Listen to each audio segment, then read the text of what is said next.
नए संसद भवन में इंटीरियर्स और फर्नीचर का काम बेहद खूबसूरती से किया गया है।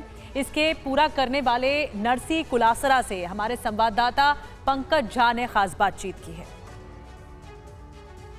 प्रधानमंत्री नरेंद्र मोदी ने नए संसद भवन का उद्घाटन किया है और उसके इंटीरियर का जो काम है वो नरसी ग्रुप ने किया है। तो नरसी ग्रुप के नरसी कुलेरिया जी हैं और उनके बेटे जगदीश कुलेरिया भी हैं। प्रधानमंत्री ने आज इसके बारे में बहुत बखान किया है कि लकड़ी महाराष्ट्र से आया, कारपेट भदोही से आया।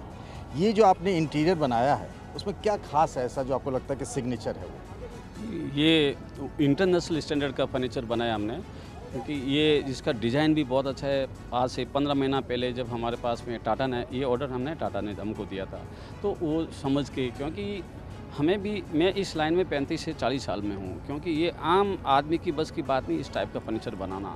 जैसे आप बेंच ले लो तो बेंचों की आप गोलाई ले लो, पीछे वाली जो बेंच है वो अराउंड 300 फीट गोल है, इस पे एमपी बैठेंगे उस पे। बराबर है लोकसभा की, लेकिन 300 फीट के अंदर एक mm भी इधर उधर नहीं है।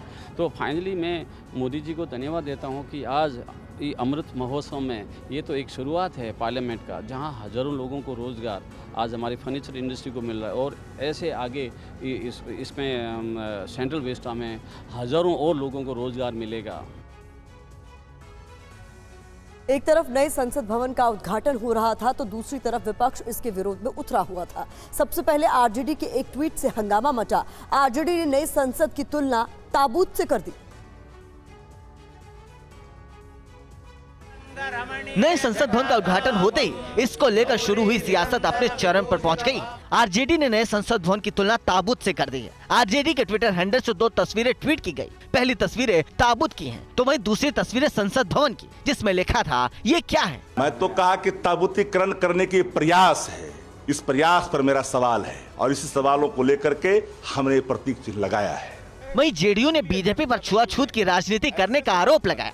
जब देश का राष्ट्रपति आदिवासी हो, महिला हो, और उसका अपमान की भाषा, जब इसका शुभारंभ हुआ, शिलान्यास हुआ, उस समय दलित राष्ट्रपति, तो राजनीतिक छुआछूत का प्रकटीकरण है। तो वहीं आम आदमी पार्टी ने इस कार्यक्रम में राष्ट्रपति को नहीं बुलाने पर विरोध जताया और कहा कि बीजेपी आदिवासी और दलित विरोधी है। भारतीय जनता पार्टी की मानसिकता दलित और आदिवासी समाज को अछूत मानती है। भारतीय जनता पार्टी इनको किसी भी शुभ कार्य में बैठाल कर किसी भी कार्य का शुभारंभ नहीं करना चाहती।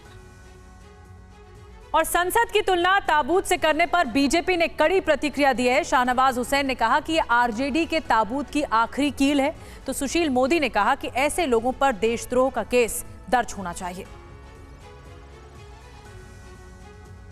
आरजेडी के ताबूत वाले ट्वीट पर सियासी बवाल मच गया। बीजेपी ने उद्घाटन के मौके को ऐतिहासिक बताया। शाहनवाज हुसैन ने कहा कि आरजेडी के लिए अगला चुनाव ताबूत की आखिरी कील साबित होगी।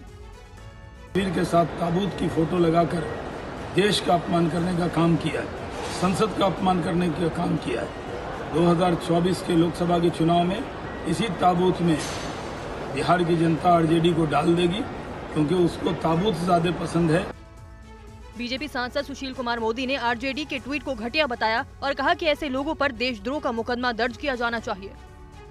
की तुलना एक मृत व्यक्ति को जिस बक्से में रखा जाता है, जो कॉफिन जिसको कहा जाता है, उसका चित्र उन्होंने आज ट्वीट किया है।